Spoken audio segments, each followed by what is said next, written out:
the Vice Chancellor's self-effacement might not permit me to state what I would, but I would, for the sake of record, that the event today had not been possible, but due to his love and commitment for academics. My salutations to all the dignitaries here. How do I welcome the dignitaries of the days and all of you, maybe through a few thoughts? What would be the future of English studies after NEP 2020 is implemented has been a subject of discussions and dissensions among the academics of the country. One school of academics rightly advocates that the NEP 2020 promises a bright future for English studies in India, for it encapsulates the linguistic pragmatism of English. Whereas the other school is of the view that if implemented in toto, it shall lead to the dismal future of English studies in India. This brings to my mind certain pertinent questions. Is the English language teaching methodology employed in India appropriate? What should be the mission of English teaching in this country? Do the present English studies fulfill the mission of English language teaching in the post-independent India? Haven't English studies traveled a cumbersome journey from traditional structural courses to communicative English language courses, culminating into a depressing spectacle? Should English courses be ideologically driven or market driven? Does NEP have answer to all these questions? And perhaps yes. English language teaching in India, as everybody knows, is carried on mechanically as a ritual without any involvement whatsoever on the part of teacher or learners. The whole exercise is examination and degree oriented and market driven. Teachers try to cover the portion because there is a portion to be covered, and ultimately with great difficulty somehow cover it up. And I underline the word cover it up. The lifeless exercise in education, English teaching, because of the enormous numbers involved in this huge enterprise, has become a very profitable business. Education, and particularly English education, is a multinational mega industry that produces literate and semi-literate graduates, but none educated. The reason for this frustrating experience is our dependence on received knowledge and received experience, partly because of the legacy of colonialism and partly because of our own admiration for the West. Isn't NEP 2020 a move to produce the educated ones?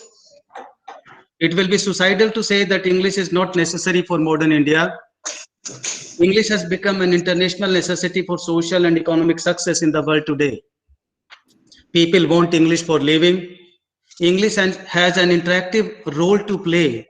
That is why we have retained English as the language of instructions in our agriculture universities, though it is not the language of agriculture, and as the language of instructions in medical and management programs, though it is not the language of instructions in lab in medical labs. Doesn't the NEP accelerate the lab to the land percolation process in the education system and in curriculum planning? And I underline this phrase, doesn't the NEP accelerate the lab to the land percolation process in the educational system and in curriculum planning? Where comes in the role of Anuvad? Doesn't the language of Anuvad being emphasized in NEP 2020 mark a shift in the English studies, that is the emergence of a new avatara of English in India?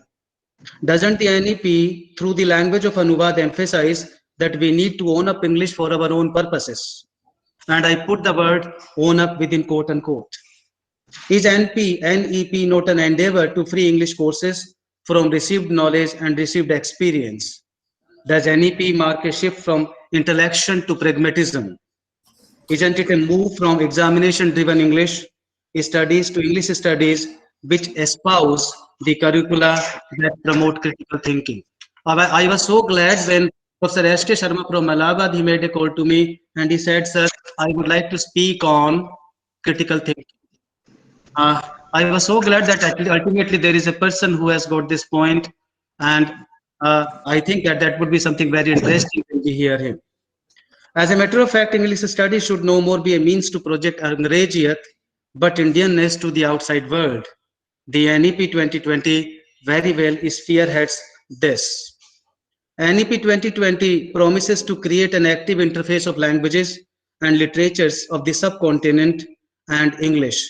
We should be able to tell the world that in mathematics, medicine, plant life and its applications, music and dance, astronomy, architecture, chemistry, grammar, logic and rhetoric, philosophy, astrology, and many other areas, the contribution of our thinkers and scholars can match anything that has been done anywhere in the world.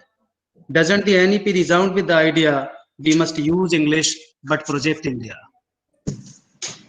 Isn't NEP 2020 a proclamation that the task of bridging the communication gap must start in the educational system? It is in the departments of English that are still too entrenched in the Anglo-American ideas that the interface between the East and the West must start.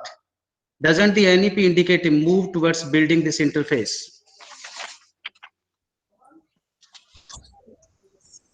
Doesn't NEP 2020 specify that the days of linguistic binarism has ended?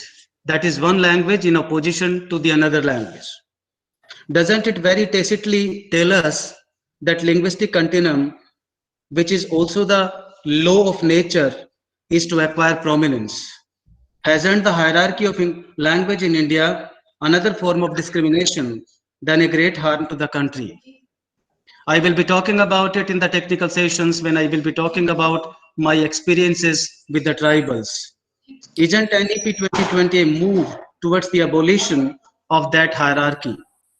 Doesn't the NEP 2020 have implications for teaching that we need to own up and theorize language vis-a-vis English language teaching in our own context?